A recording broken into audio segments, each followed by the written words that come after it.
तारकत्व के आधार पर, तारकत्व के आधार पर लिखना आ गया आपने।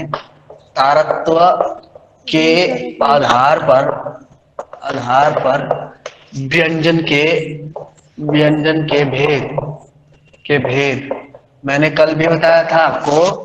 तारकत्व के आधार पर पूछे, संरचना के आधार पर पूछे, तब और उसके वायु संवेग के आधार पर पूछे, शब्द के कितने भेद रहेंगे? दो। दो। शब्द दो लिख और भेद। व्यंजन। हाँ, शब्द के सॉरी व्यंजन के दो भेद होंगे। ठीक है। लिखो आप। पंक्ति मैंने कल भी बताया था, पंक्ति क्या होती है वो आपको पता लग गया है। लिखना आपने प्रत्येक पंक्ति का, प्रत्येक, इसमें एक तो लिख लो, इसके टाइप दो होते हैं। एक होता है घोष और अघोष। और दूसरा होता है अघोष। ठीक है, अघोष। एक होता है घोष को संघोष भी बोलते हैं। ठीक है, संघोष भी बोलते हैं। एक होता है घोष, संघोष या फिर अघोष। घोष में लिख लो प्रत्येक पंक्ति का, प्रत्येक पंक्ति का, प्रत्येक पंक्ति का तीसरा, चौथा, पांचवा वर्ण। ठीक है, तीसरा, चौथा, पांचवा वर्ण क्या कहलाता है? घोष व्यंजन कहलाता है। घोष, घोष व्यंजन कहलाते हैं, कहलाते हैं। ठीक है, ऐसे लिखिए आपने। ठीक है, दूसरा लिखना आपने अघोष। अघोष में लिखना प्रत्येक पंक्ति का, प्रत्येक पंक्ति का पहला, दूसरा वर्ण या फिर व्यंजन या वर्ण एक ही बात है। ठीक है, वर्ण क्या कहलाता है? अघोष। अघोष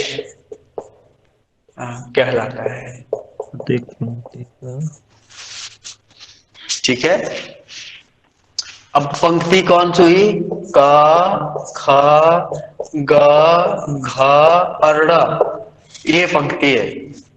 ठीक है, इस पंक्ति के ये जो लास्ट के तीन वर्ण है, ठीक है, ये क्या कहलाएंगे? घोष। घोष। हाँ, और ये पहले के दो है, ये क्या कहलाएंगे? देखो इसमें भी क्या है, ये जो लास्ट के घोष है तीन, इसको याद कैसे रखना है आपने? इसको याद ऐसे रखना, जो पहले होता है उसको हम पॉजिटिव मानते हैं, जो बाद में होता है उसे हम नेगेटिव मानते हैं। ठीक है, लेकिन यहाँ हो क्या गया है, जो बाद में है, ठीक है, वो क्या है? घोष है। और जो पहले है दो, वो क्या है? अघोष है। ये क्या कर दिया यहाँ पर? ये दोनों क्या कर दिए? पहले का नेगेटिव कर दिया है, बाद का क्या कर दिया है? पॉजिटिव कर दिया है। ऐसे आपको याद रखना, नहीं तो नहीं रहता है याद। कंपन के आधार पर आपको याद नहीं रहेगा। ठीक है, इसमें कंपन के आधार पर है, तो कंपन के आधार पर आपको नहीं याद रखना। आपको ऐसे याद रखना है कि जो पहले है उनको अघोष कर दिया है, और जो बाद के है तीन, उनको क्या कर दिया है? घोष कर दिया है। ठीक है, जो स्टार्टिंग में होता है उसको हम पॉजिटिव मानते हैं, लास्ट में होता है उसको हम नेगेटिव मानते हैं। लेकिन यहाँ पर उल्टा है, पहले के दो वर्ण क्या है? अघोष है, बाद के तीन क्या है? घोष है। समझ आया? ठीक है, ऐसे आपको याद रखना है। ठीक है, तारकत्व के आधार पर, तारकत्व के आधार पर व्यंजन के होते हैं दो भेद। एक होता है घोष, दूसरा होता है अघोष। और अगर पूछे दूसरा क्या बोलते हैं उसको, वायु संवेग के आधार पर, तो उसके आधार पर भी दो भेद होते हैं, एक अल्प प्राण, दूसरा महाप्राण। ठीक है, वो हम कल पढ़ चुके हैं। आगे लिखना आपने, आगे लिखो, हिंदी भाषा में फारसी से आए वर्ण। हिंदी भाषा में फारसी से आए, फारसी से आए वर्ण भी बोल सकते हैं इन्हें, ध्वनियां भी बोल सकते हैं, ध्वनियां भी बोल सकते हैं। वर्ण लिखना आपने पर है ना। हिंदी भाषा में फारसी से आए ध्वनियां बोल सकते हैं, या इसको वर्ण भी बोल सकते हैं। ठीक है, लिखो आप। जैसे ये पांच है, संख्या इनकी पांच है। पांच ऐसे वर्ण है जो फारसी भाषा से हिंदी वर्णमाला में लिए गए हैं। ठीक है, तो लिखना आपने क ख ग क ख ग फ और ज। क ख ग फ और ज, ऐसे लिखना फ और ज। ये 5 ऐसे वर्ण है जो हिंदी वर्णमाला में कहां से लिया गया है? फारसी से लिए गए। ठीक है, दूसरा लिखो तुर्की से। तुर्की से लिखना, ड और ढ। तुर्की भाषा से। ड और ढ। अच्छा, ड और ढ कैसे व्यंजन है? उत्क्षिप्त व्यंजन। ड और ढ कैसे व्यंजन है? उत्क्षिप्त और द्विगुण। और द्विगुण, कल मैंने खाया हूं। Yes sir. हाँ, द्विगुण और उत्क्षिप्त व्यंजन है ड और ढ। ठीक है, और तुर्की भी मैं कई बार बोल चुका हूं। तुर्की की कैपिटल क्या है? अंकारा। अंगारा। अंकारा। हाँ, अंकारा। लीरा यहाँ की मुद्रा है। ठीक है, तीसरा अंग्रेजी। अंग्रेजी भाषा से हिंदी में आए वर्ण कौन सा है? औ। औ। हाँ, औ औ ऐसे लिखते हैं। हाँ? इसको ऐसे पढ़ते हैं औ। इसमें चंद्र ये लगा होता है औ ऊपर से। ठीक है, जैसे ऐसे ना, अब जैसे डॉक्टर लिखते हैं हम, तो डॉक्टर को ऐसे लिखेंगे शॉर्ट फॉर्म में। हम ऐसे नहीं लिख सकते डॉक्टर को। कैसे लिखते हैं डॉक्टर? नहीं लिखते हैं, ये डाउ ऐसे नहीं लिखते हम, डॉक्टर ऐसे लिखते हैं हम। ठीक है, तो ये जो ऊपर से लग रहा है औ, ये हिंदी से, अंग्रेजी से लिया गया है। हिंदी में उपयोग होता है इसका। ठीक है, तो ये अंग्रेजी से लिया गया है। ठीक है, तो ऐसे करके भी आपको कुछ एक चीजें याद रखनी है। तो ये हमारा व्यंजन का टॉपिक था। ठीक है, व्यंजन में हमने काफी चीजें पढ़ी। कौन सा व्यंजन कौन कौन सा होता है, काकल्य व्यंजन किसे कहते हैं, पाशर्व किसे कहते हैं, ठीक है, उत्क्षिप्त व्यंजन किसे कहते हैं, ठीक है, और संयुक्त व्यंजन किसे कहते हैं, अंत्यस्थ व्यंजन किसे कहते हैं, ठीक है, उष्म व्यंजन किसे कहते हैं। ऐसे करके हमने व्यंजन पढ़े। उसके बाद उच्चारण स्थान पढ़ा कि कौन सा व्यंजन का उच्चारण स्थान कहाँ से है।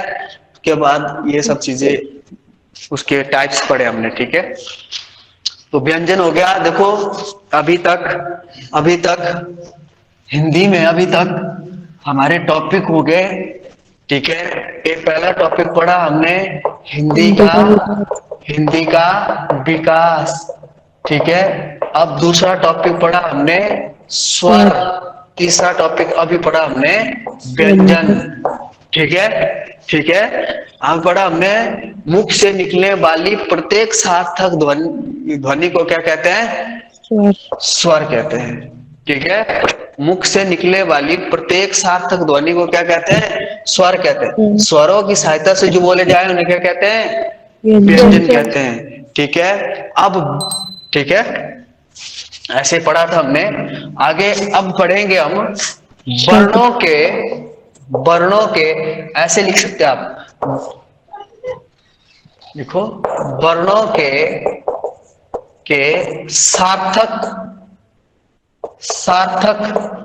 मेल से क्या बनता है? शब्द बनता है। क्या बनता है? शब्द बनता है। ठीक है, वर्णों के सार्थक मेल से अब क्या बनता है? शब्द बनता है। तो नेक्स्ट टॉपिक हमारा क्या होगा? शब्द।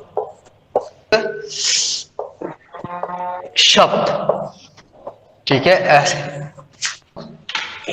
शब्दों में भी कई प्रकार के, इसमें 2 प्रकार के, पहले तो देखो, शब्द के 2 रूप होते हैं। शब्द के कितने रूप है? 2 रूप है। लिखो, एक लिखो सार्थक शब्द। ठीक है, दूसरा लिखना आपने निरर्थक शब्द। ठीक है, एक होता है सार्थक शब्द, दूसरा होता है निरर्थक शब्द। ठीक है, अब देखो निरर्थक शब्द, पहले निरर्थक शब्द देख लो, जिस शब्द का कोई अर्थ ना निकले, जिस शब्द का कोई अर्थ ना निकले, जिस शब्द का कोई अर्थ ना निकले उसे कहते हैं निरर्थक शब्द। जैसे लड़का, बड़का, लड़का, बड़का, पानी, वानी, वानी, लड़की, लड़की, बड़की। ठीक है, ऐसे करके जो शब्द जिस शब्द का कोई अर्थ ना निकले, ठीक है, हाँ ऐसे करके, ठीक है, जिस शब्द का कोई अर्थ ना निकले वो कैसा शब्द होता है, निरर्थक शब्द होता है। शब्द के दो रूप है, एक सार्थक शब्द, दूसरा निरर्थक शब्द, ठीक है। तो ऐसे करके आपको लिखना है ना। देखो सार्थक शब्द के होते हैं 5 भेद।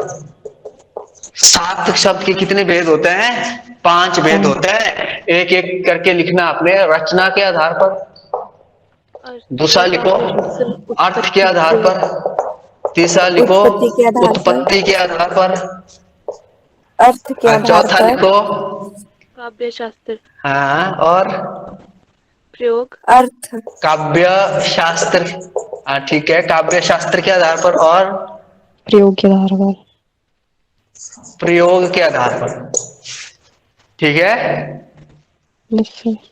इस तरह से सार्थक शब्द के 5 वे होते थे, रचना के आधार पर, अर्थ के आधार पर, उत्पत्ति के आधार पर, काव्य शास्त्र के आधार पर और प्रयोग के आधार पर। सार्थक शब्द के कितने भेद होते हैं? 5 भेद होते हैं, ठीक है।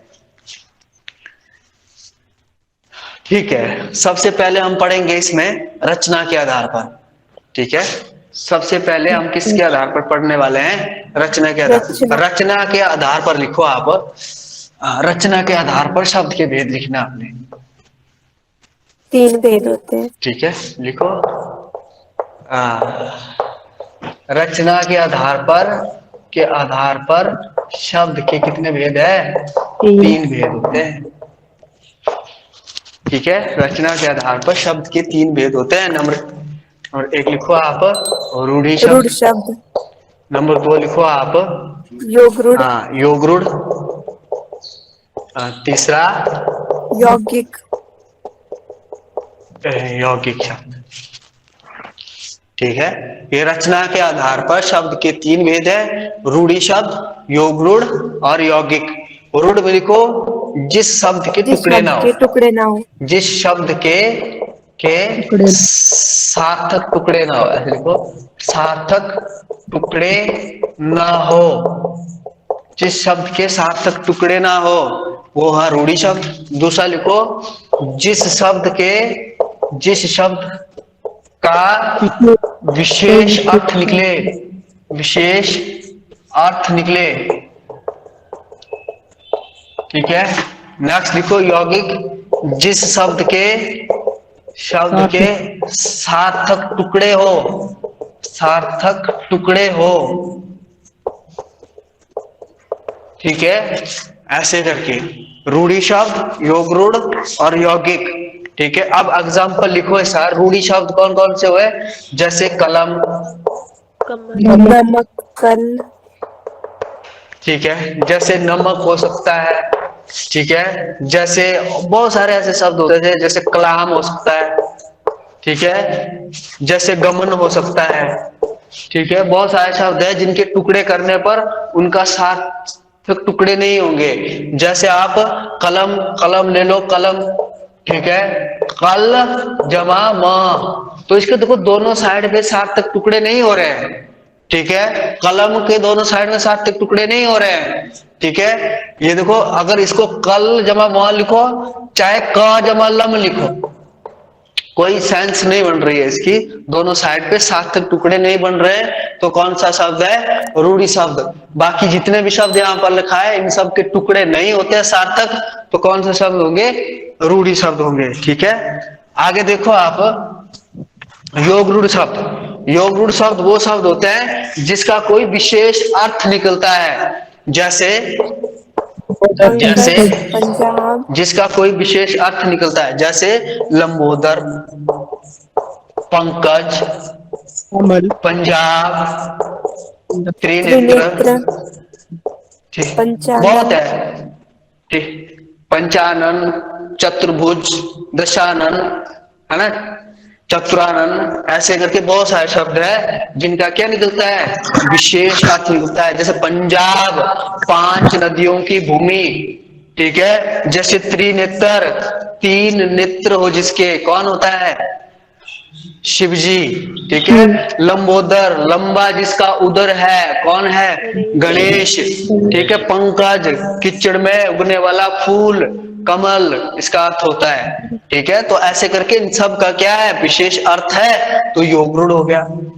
ठीक है, आगे लिखो यौगिक, जिसके सार्थक टुकड़े हो, जैसे विद्यालय है, विद्या, विद्या जमा आल्य। देखो, एक विद्या है शिक्षा, दूसरा क्या है? आल्य है। आल्य का मतलब हुआ घर, है ना, ऐसा घर जहां से हम क्या करते हैं? शिक्षा ग्रहण करते हैं, तो विद्यालय है ना। जैसे भोजनालय, भोजनालय, भोजन जमा आल्य हो गया, है ना, भोजन जमा, भोजन जमा आल्य हो गया। आल्य मतलब घर, ऐसा घर जहां से हम भोजन ग्रहण करते, भोजनालय हो गया, है ना। शिवालय, शिव जमा आल्य हो गया। ठीक है, तो ऐसे करके इसका दोनों साइड में क्या हो रहे हैं? सार्थक टुकड़े हो रहे हैं। इधर जो है भोजन, इधर आल्य। भोजन का तो मतलब भोजन, यहाँ आल्य का मतलब घर। दोनों साइड में जहाँ टुकड़े हो रहे हैं सार्थक, तो यौगिक शब्द। जहाँ दोनों साइड पे टुकड़े नहीं होते हैं, तो रूढ़ी शब्द, और जिसका विशेष अर्थ निकलता है वो योग रूढ़ हो जाता है। समझ? आगे लिखो आप, उत्पत्ति के आधार उत्पत्ति। पर। उत्पत्ति, हाँ, उत्पत्ति लिख लो पहले, है ना। उत्पत्ति थोड़ा लंबा बड़ा है। उत्पत्ति के आधार पर, के आधार पर शब्द के 4 भेद। भेद। हाँ हाँ, ठीक है, ठीक है, 4 भेद होते हैं। ठीक है, उत्पत्ति के आधार पर शब्द के कितने भेद होते हैं? 4 भेद। अगर पूछे अगर कुल पूछे भेद सिंपल 5। क्वेश्चन, उत्पत्ति के आधार पर शब्द के कितने भेद है, तो होगा 4। अगर पूछे उत्पत्ति के आधार पर शब्द के कुल भेद कितने हैं, तो 5। 5। ठीक है, कुल पूछे 5, है ना। अगर मूल है तो 4 है। ठीक है, देखो, जैसे तत्सम, तद्भव, तद्भव, देशज और विदेशज। विश, हाँ हाँ, शाबाश, विवेशज। 5वां संकर। ठीक है, और एक, हाँ हाँ हाँ, एक होता है संकर शब्द।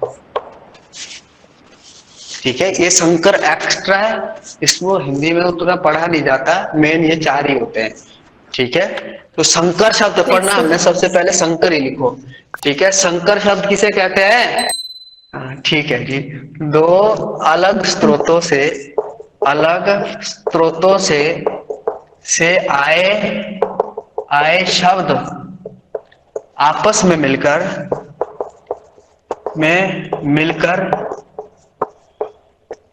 एक नए शब्द का निर्माण करते हैं, एक नए शब्द का निर्माण करते हैं, उसे संकर शब्द कहते हैं।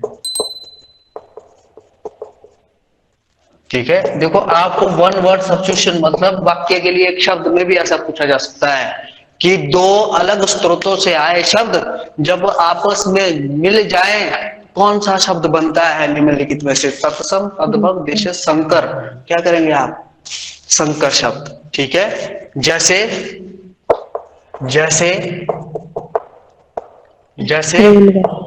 रेल गाड़ी। प्लस गाड़ी आपस में मिल गया, क्या बन गया? रेलगाड़ी। रेलगाड़ी। ठीक है, जैसे खान एक शब्द है, अलग शब्द है, देखो खान। दान अलग शब्द है, जब आपस में मिल गया तो एक अलग ही शब्द बन गया, क्या? खान दान, दान। है ना। ऐसे बहुत सारे शब्द होते हैं Yes, sir. जो 2 शब्दों से, अलग अलग शब्द है दोनों, जब आपस में जुड़ गए तो जो नया शब्द बन गया उसे बोलते हैं हम संकर शब्द।